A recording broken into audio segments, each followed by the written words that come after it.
What is up, Project Kit lovers? This is going to be a long, confusing video, but I'll try to explain it the best I can. So basically, I have an aftermarket radio that I'm trying to wire into the factory subwoofer and stuff. So it's basically a plug-and-play aftermarket radio. It plugs right into your factory harness. But when you turn the key, it pops. When the volume goes up, it starts to chip or chop.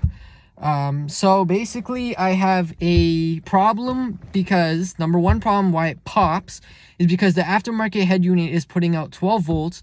So that signal goes to the amplifier, which is supposed to read 5 volts to turn on. So we've got a Red Wolf 12 to 5 volt step down. Then what we're going to need, there's two versions of these. So if your Mustang does not have the Shaker 500 system, this is the wire harness you're going to need. I'll post the link down below. It has a lot of pins. The one for the Shaker 500 only has RCA cables and 2 blues. It does not have 2 blacks.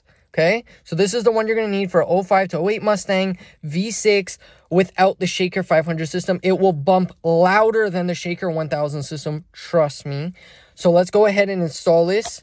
And yeah, so let's do it.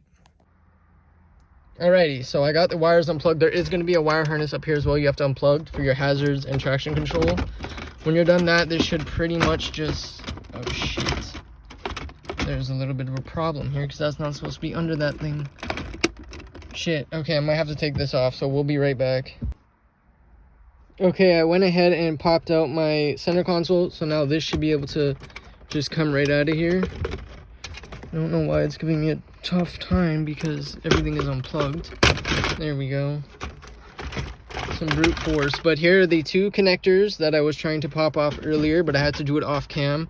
Because this one here is a bitch to pull out. And this one has a clip that mostly breaks, but don't worry about it. As long as the locking mechanism still works, it's fine. So yeah, let's go ahead and remove our head unit. I only have one bolt because, like I said, I pre-disassembled this for the exact same reason, to fix it. And I also was chilling in my car and wanted to listen to music, so that's why there's one bolt in there. So let's go ahead and get that out of there. Okay. And I do have this, so this stereo came with its own harness for this. This is the plug we're going to be tapping into. And it did come with its own plug, which is this. So I disconnected this because it does power a few things I have, which is being powered by the head unit, not really by this plug. So we can go ahead and leave that, because all we really need to worry about is the RCA cables, which this plug had. But now our new plug has its own RCA cables and power wires, which we're going to have to tap into for the 5 volt, 12 to 5 volt step down.